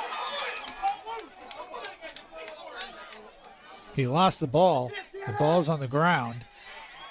And the signal from the referee is a Winchester touchdown. There's a lot of dead time on that play. Looks like Michael Saragnano picked up the loose ball in the end zone for Winchester, and now they're a point away from tying this game. So Carrillo missed an extra point earlier in the day, but he's got a chance here to tie it at 22 apiece. It's a good snap. Kick is down, and the extra point is good. And with 1:25 to go in the 3rd quarter, here from Doucette, we got a barn burner, 22-22 between Winchester and Tewksbury. Well, batten down the hatches. This is going to be an outstanding final 13 and a half minutes of football. That has been a wild and unpredictable 3rd quarter here, with multiple turnovers, touchdowns, the safety, but some great defensive plays. A couple of brilliant interceptions, one on both sides, that just were great defensive plays. And so now we come toward the end of the 3rd quarter. This game is up for grabs, and we're finding out how Winchester was able to pull the upset on Danvers last week. And short little squib kick off of Dorigo's foot, but he's just going to fall on it at the 31-yard line.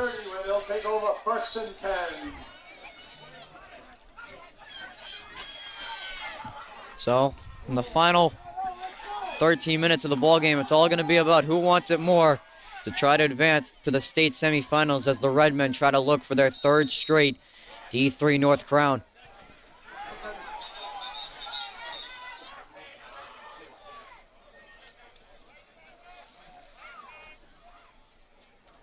We got a timeout on the field here. Switching up the football, it appears. All right, nevertheless, the Redmen 1st down and 10 from their own 30-yard line. Armetta under center. Hand off to Keogh on the left side. Sidesteps the defender, will get up to the 35, gain of 5 on 1st down. Nice cutback there by Keogh for a good 1st down gain. I think right now what Brian Elward's going to be looking for from his team is just to calm things down a bit. They've had the turnovers, they've had the miscues, but now he's going to be asking Rometta to try and calm things down, put together a controlled scoring drive, and see if they can get back on top. 2nd and 5 from the 35. Fake the pitch to Dorigo. It's an end around to Nolan Timmons, who does have a strong arm. Jump ball for Tyler Keogh. But a strong defensive play there on the end. Brings up a 3rd down. Nice play by Sam McDonald defensively. He did not bite on the run. He stayed with Keogh and was right there for the defensive play. So an interesting execution of that, of how they did the option, and they executed it well. But Winchester just executed the defense a little bit better. Just strong coverage there from Sam McDonald. Wasn't faked out from the reverse by Nolan Timmons. It was a good throw, but Sam McDonald, the strong defensive play. 3rd and 5. Rometta in the shotgun formation with Fleming. Bring Keogh across the formation. Shotgun snap.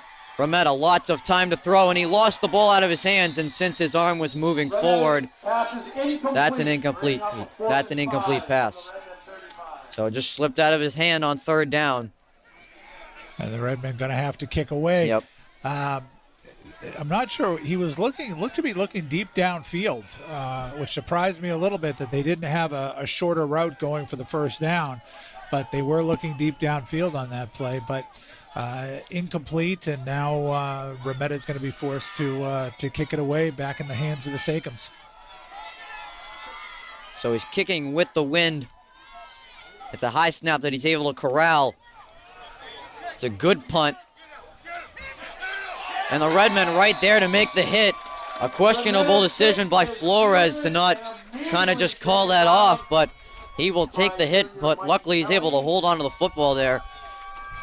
And Winchester coming back onto the field, starting the drive at their own 35. Well, this is a big defensive series for Tewksbury. They need to kind of reassert their dominance. They've come up with some big plays. They've had some good stretches, but they've also given up some big plays, which is unlike them. They've had some lapses defensively, and Winchester's been able to take advantage.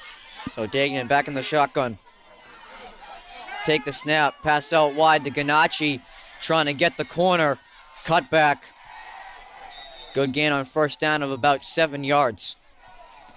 Yeah, Stephen Arsenal read the play, and he tried to get out there, but he didn't take a good angle, and Ganacci was able to get out there just enough to make a nice first down play. That'll bring us to the end of the third. So both teams coming to their sidelines, which signals that is the end of the third quarter. 22. And we will begin the fourth quarter tied at 22 apiece in the D3 North Final between the Winchester Sachems and the Tewksbury Redmen. 12 minutes of football left to play. As you said earlier, it comes down to who wants it more. I would have said earlier it comes down to who's not going to make mistakes, but we had several in the third quarter, and they kind of were giving them back and forth to each other. But at this point, it's just who's going to dig deep and come up with the big plays. And this is where you would hope that Tewksbury's experience, the veterans that they've got, the big game experience that they've got, would step up. It's a shame that Shane Aylward has not been able to play. He's probably the offensive player with the most experience in those situations. But they're going to need Dorigo and Keogh and Remetta and Fleming to carry the load. So it was a gain of 6 on that last play to end the third quarter. They'll bring up a 2nd and 4 from the Winchester 41. Dagnan. Handoff to Ganacci. Gets off his tackle on the left side. A good game from some strong blocking up to the Winchester 49. Yeah, some really nice blocking up front. Graham Ryer, Jake Arico on the left side, opening up a nice hole, sealing off that side, and Ganacci taking full advantage. Ganacci's not an especially big back, but he's got really good speed, and he hits the holes very quickly and aggressively. Gain to 7 up to the 48. Has been a good substitute so far, as Jimmy Gibbons has been out. Dagnan, another handoff to Ganacci. Good tackle at the feet there from Danny Fleming as Ganacci was swerving his way through the middle of the field into Redmond territory at the 47. Yeah, Ganacci, as you said, just a sophomore, but definitely has the skills, has the footwork, and has come up with some big plays, both as a receiver and a runner for the Sakums. A similar built running back to Jimmy Gibbons, as he is just 2 inches taller than him, but he's played a big role today in helping Winchester on the run game. 2nd down, direct snap to Dagan. He's going to put his head down, but the Redmen defense able to corralling him and throwing him back. Is number 78, Dylan Chandler, but they're going to give him forward progress up to the 46, only a gain of 1. Dylan Chandler is a big, strong man, and you saw Dagnan. It was everything that Chandler could do to keep him from getting loose and hauling him back. Dagnan just does not go down easy. But a nice play by Dylan Chandler right there, and a big 3rd down play here for the Redmen. Dylan Chandler was actually a state finalist in D2 wrestling last year for the MIA, showed his strength and will on that play. 3rd down and 5 from the 46. Dagan will take the snap. He's going to try to get up the middle. It looks like he's just going to be just short of the first down. Gain of 4. Nice tackle by Marquardt. Degnan dove forward, but he's going to be a yard short. This is a huge play right now for the Redmond defense. You gotta imagine the Redmen stack the box on this play. I would be stunned if it was anything other than Degnan calling his own number. He's gonna come under center now. Looking over at Dombrowski. Crowd getting into it here on the Redmen sideline. And the play clock's gonna wind down to 1. And Dombrowski's gonna call his first time out of the second half. They had Centarelli in the backfield, which was interesting. But it may just have been a decoy setup, see if they could get the Redmond to jump. They didn't. They held their ground. Nobody got too anxious. And so now we're going to have the fourth and 1. And this could be a huge pivotal moment in this game. 8:53 to go in the fourth quarter. Here from Doucette, a 4th and 1 for the Sachems. And as Bill said, could be a pivotal point in this ball game. Winchester's able to pick this first down up, able to eat some more clock, put some more points on the board to take the lead, or if the Redmond defense can make it stop and put the ball back in the hands of Ryan Rometta. You know, you wonder, conventional wisdom says Tewksbury's going to pack the box here. They're going to really jam their linebackers up, bring their safeties up, try and stop the run here. And you wonder if Wally Dombrowski might have the gambler's guts to try to run a play action and maybe try to go deep on this play. All right, so here we go, 4th and 1. Hagan takes the snap, puts his head down, it's going to get upended. Ball was out, but it looks like they ruled him down. But that does... Hold on, are they going to bring a measurement out? It looks like he did. Yes, he did pick up the first down on that play. A big hit, a nice defensive play by the Redmen. Just not quite enough to stop him from getting the first down. Degman just basically threw himself into the pile there and got what he needed. But again, almost a turnover, almost another turnover. But we'll see if the Redmen can make the stand now. 1st and 10 for Winchester at the Redmond 41-yard line. Dagnan, handoff to Ganacci, cutting back.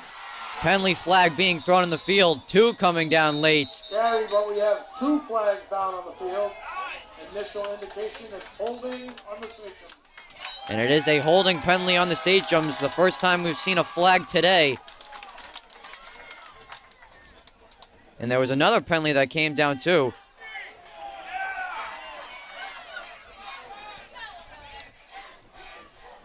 So it looks like there were 2 holding calls on Winchester there, but only 1 can be enforced. The holding call Right. will result. Yep. Right. But a big break there for Tewksbury because it was a nice gain by Gianchi. But apparently the hole was opened up by some holding. So what you have now is 1st and 20. Now, this is one of those situations where this should be what the Tewksbury defense needs to make their stand. You got them in a 1st and 20. You need to stay away from giving up the big play. And that's where Tewksbury has stumbled so far today, is allowing Degnan to come up with a big play either with his arm or his legs. So 1st and 17 because it was where the spot was that they called the penalty. Dagnan will fake the handoff. It's going to be a wheel right to Ganacci, just out of his reach. Stephen Arsenault stayed with him the whole time, but Ganacci just out of his reach will bring up 2nd and 17. Exactly right. The wheel route by Gianchi coming out of the backfield, and he had a step, but it was just out of reach. But a nice play call by the Sakums, and now second and, as you say, 2nd and 17. So ball at the Redmond 48-yard line. First down marker is at the Redmond 32.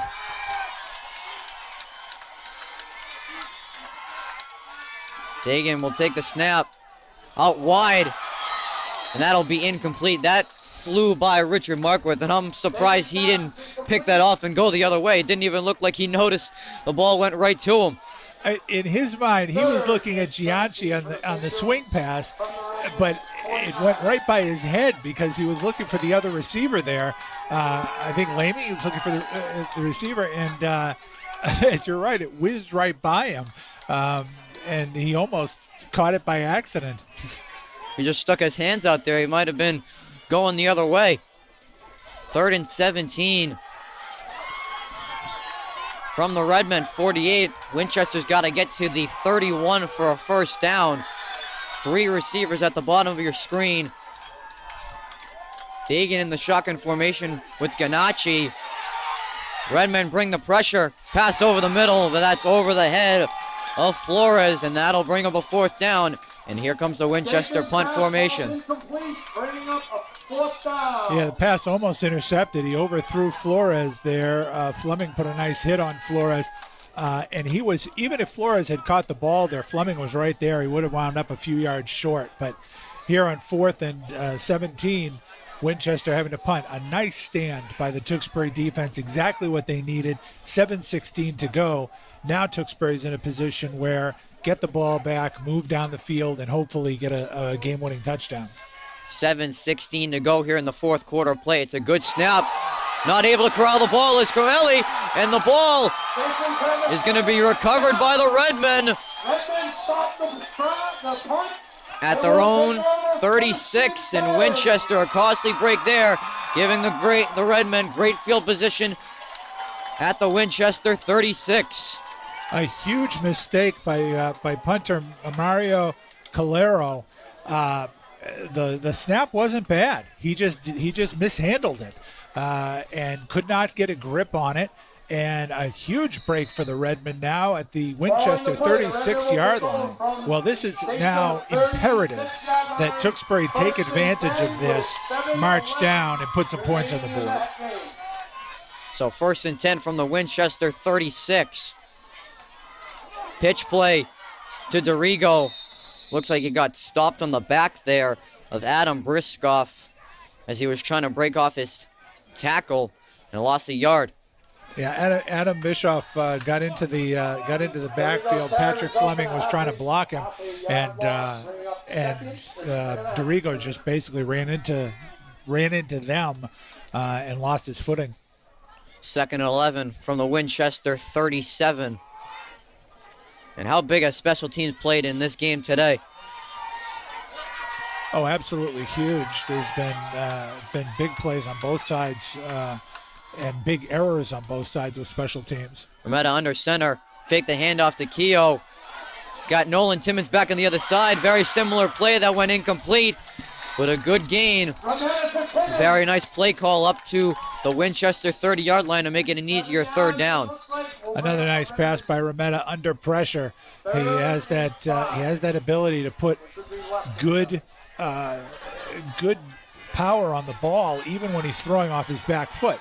Not necessarily what you always want to be doing, but he's got good arm strength, and he was able to find Nolan Timmons and now made a 3rd and manageable, about 4 or 5 yards here for the first down, and definitely 4-down territory.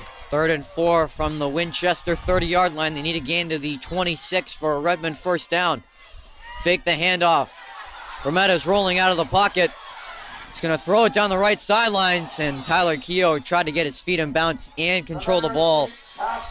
But Keogh doesn't corral it, and that'll bring up 4th down. Again, a little surprised at the routes here. The receivers they had going out were running deep routes, which takes a lot of time to develop, and Winchester has been able to put on some heavy pass pressure. Whistle coming in before the snap here. Redmond going to use their first timeout. Each team 2 remaining here in the fourth quarter. Like you said, I'm surprised they haven't gone with some shorter routes here to pick up, short chunks of yardage, but trying to extend that defense, but hasn't been very effective so far. Yeah, especially when you're only talking about a third and 5. They certainly have got plays in their bag that are 5-yard routes, 10-yard routes, just little quick down and outs, down and ins, sitting down in the zone, but the deeper you send your receivers out, the longer the play takes to develop, the more pressure it puts on your offensive line to try to give you protection. And we've seen Remetta have to be on the run several times in this game with a very good pass rush by the Sakums.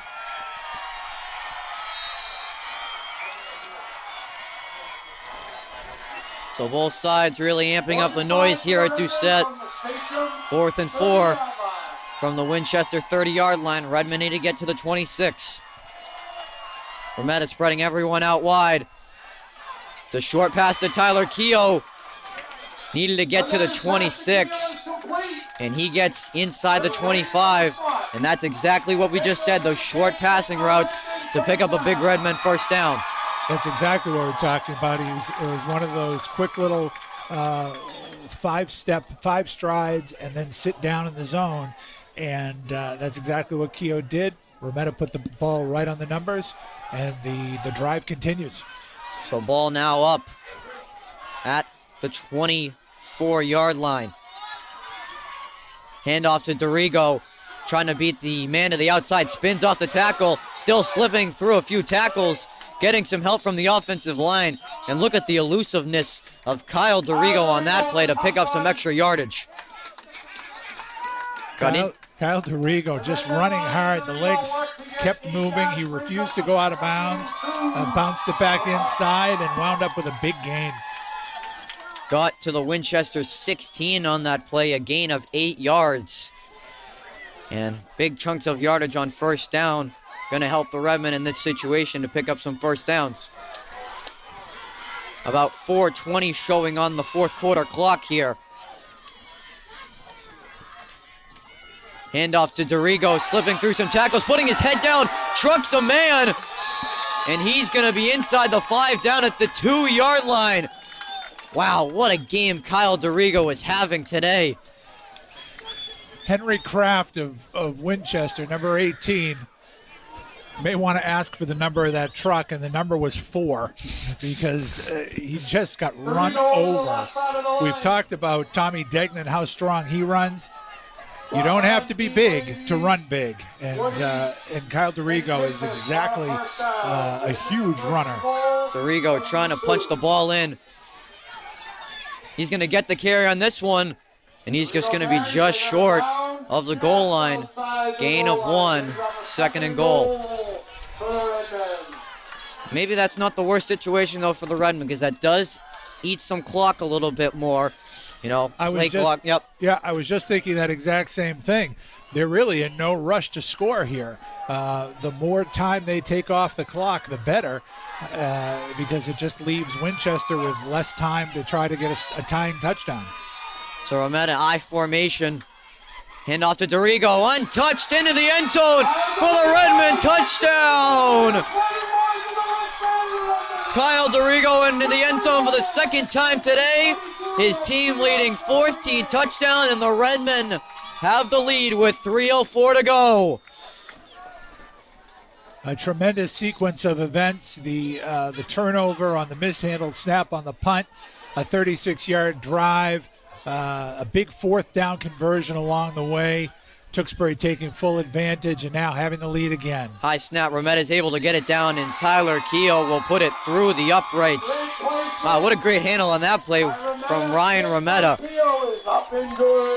Yeah, you So- really can't say can't say enough about that. That's been about the third time where the snap has been high, and Remetta's done a great job of snagging the snap and putting it down clean for Keogh, who is perfect on the day. So 3:04 to go here in regulation from Doucette. The Redmen up 29-22 here in the D3 North Final with a spot in the state semifinals on the line. Well, now the pressure turns on to the Redmond defense and certainly turns on to Winchester quarterback Tommy Degnan, who has shown himself to be a talented two-way threat. But now this will be interesting because this is his first championship game. The pressure's on him. He needs to lead a tying touchdown drive. So we'll see what the young man is made of. So a long kick from Tyler Keogh that will go out of bounds. Keogh's kick sails out of bounds. And a flag will come down for an illegal kick out of bounds. That was not what Keogh was looking to do. Looks like he was just trying to pin him inside, but just sailed out a little bit. And that's going to give Winchester some good field position. I believe the ball starts at the 35. Correct me if I'm wrong. No, I believe you are correct. The All right. 35-yard line, and so 65 yards. Just exactly 3 minutes to play here in the fourth quarter. And now the game is in the hands of the Tewksbury defense. So here comes senior captain quarterback Tommy Dagan trying to lead a game-tying drive to keep the Sachem season alive. As Bill said, 3 minutes to go exactly. Winchester trails by 7. 1st and 10 from the Winchester 35. Dagan will take the snap. Just a short, quick route out to Flores, who escapes Tyler Keogh. He's got lots of room down the sidelines. He'll cut it back inside. Danny Fleming with a great tackle. Inside the Redmond 25. Right inside the red zone at the 20 in a big play. And Winchester now just 20 yards out from that end zone. A huge play right there, in a rare instance where Tewksbury did not do a good job of tackling. That play was only designed to be a 5 or 10 yard play, but really not a good job of tackling at all by Tewksbury, and it turns into what was about a 45-yard play. So now inside the Redmond red zone at the 20-yard line exactly. 1st and 10, 2:20 to go. Dagnan, handoff right up the middle. Goes Ganacci. He'll be taken down, but a good gain on 1st down. It looked like Will McKay got a hand on an ankle to take him down, which is good because if not, he might have headed right into the end zone. 2 plays for Winchester on offense and already knocking on the door, trying to tie the ball game up. Under 1:50 to go. 2nd and 3. Dagnan takes a snap. Handoff going right up the gut. Breaking off a tackle is Ganacci. And with a strong run there, he's inside the 5. Looks like he got marked down right at the 1-yard line. 1st and goal. This Winchester team will not go away. For a team playing in their first Division III title game, they are showing that they belong. They are showing that they're a team of heart, and they're showing that they're a team that's not going to roll over or be impressed playing against the 2-time defending champions. So ball marked right at the, looks like 1.5-yard line from what we're seeing up here. 1st and goal with just a minute to go in the fourth quarter. Redmond got to make some goal line stops. Bring Ross across the formation. Degnan takes a snap. He'll keep it himself. He's going to put his head down, and he is into the end zone for a Winchester touchdown, and they're an extra point away from tying the game up. Remember, we saw a similar situation like this last week when Concord Carlisle went for 2. Is Winchester going to do the same thing? Well, they're going to talk about it. They're going to talk about it, so they certainly are considering it right now. There is 47 seconds to go in this game. Winchester down by 1 with an extra point. They tie the game at 29 apiece. If they go for it and convert, they take the lead. If they don't convert, they trail by 1. So it's the exact same situation as we saw last week. We saw Concord Carlisle make a bad decision when they failed the 2-point conversion. Winchester finds themselves in the exact same situation today. I'll tell you, from what I have seen of the Winchester running game, if they do decide to go for it, the odds of success, as long as they don't fumble the ball, are pretty strong. And right now they're asking about where they're going to get set up on the hash mark. So I think we're going to see them go for it. I think we're going to see a repeat of what we saw last week. I think we're going to see Winchester go for what could be the win here. Again, as you said, 47 seconds to go. Tewksbury was still 2 timeouts. But, yeah, I think we're going to see the Sakums try to go for 2. Here we go. Kicker is on the sidelines for Winchester. They're going for the win. Dagnan in the shotgun formation. He'll take it himself. He'll try to run on the right side. And he's short! He's short! He didn't convert! And the Redmen have the lead still! I don't believe it! For the second straight week, the Redmen have stopped their opponent on the goal line for the 2-point conversion. The Sakums are over there right now. The coaching staff, there were players who thought he got in, that Dagnan got in. The coaching staff thought he got in. He went for that far corner. It's the furthest point away from where we are in the press box. Very hard for us to see. But the referees ruled that he got pushed out of bounds just short.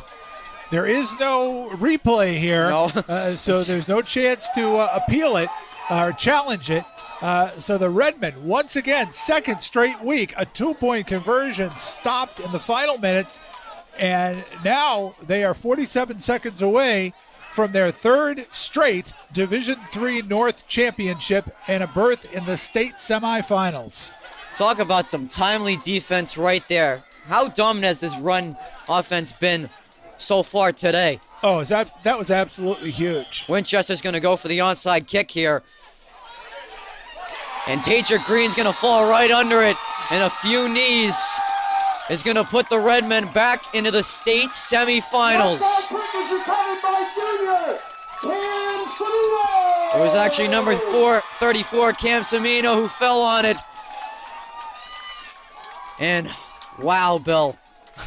We have seen some tremendous games. This playoff run so far, we have seen 3 outstanding football games here at Doucette. And of course, as folks know, there's going to be a new Doucette field coming. And if this is toward the end of the run, these are going to be some lasting memories at Doucette Field. Brian Remetta's going to take the knee. And man, what an unbelievable football game that was. Winchester's going to use... The Redmen take a knee, and the Sakums call timeout. Are going to use their second final timeout. Their final timeout. Yeah, this is one of those situations where the rule change this year comes into focus, where the teams only have 3 timeouts per half instead of 5. Because if this were last year, they might be able to salvage the game. You could get the ball back, right? But with only 3, and they had used 1 earlier, so they only had 2 left. They're going to be able to run out the clock here. And another knee's just going to do this. Most likely, hold on, they might get the signal that this one's over, but I think it'll just, one more knee will take down the rest of this clock. Yeah, it looks like Winchester's not going to stop the clock now. Nope. So the final seconds ticking away. But what a tremendous victory, a gutsy effort by Winchester. You got to give them all the credit in the world. They were playing catch-up most of the way, came up with some big plays. But at the end, one final defensive stop by the Tewksbury defense, and they are your Division III North champions. And for the 3rd consecutive season, the Tewksbury Redmen, your D3 North champions. They are just one win away from going back to Gillette Stadium. They take down the 4-seeded Winchester Sachems 29-28, and we're going to stay tuned for the trophy ceremony. So stick along with us, as hopefully you've been with us for today's wild ride as the Redmen are going to the state semifinals.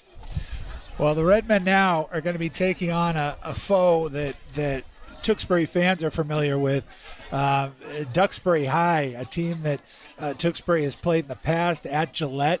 A strong team, a team with a great tradition. The Dragons are always in the hunt for the championship, and this will be a big challenge for this team in the state semis. But that will that's for tomorrow. That's for planning for tomorrow. Right now, this team can just enjoy this championship that they did without arguably their best player throughout the entire playoffs. Shane Aylward did not play in any of these 3 games, and Tewksbury filled the gap offensively, defensively, and on special teams very, very well, and has come away with a sweet Division III championship. So for the second straight season, Duxbury and Tewksbury will meet in the state semifinals, as the Redmen took down the Dragons last year at Crowley Stadium in Lowell. And the Dragons are going to get their rematch with the Redmen next week. Fans, thank you for tuning in to today's coverage of the D3 North Championship game. The Tewksbury Redmen are your 2019 D3 North champions. They're on to the state semifinals for the 3rd consecutive year. Andrew Del Piano and Bill Gilman signing off here from Doucette Field. Thank you for joining us today.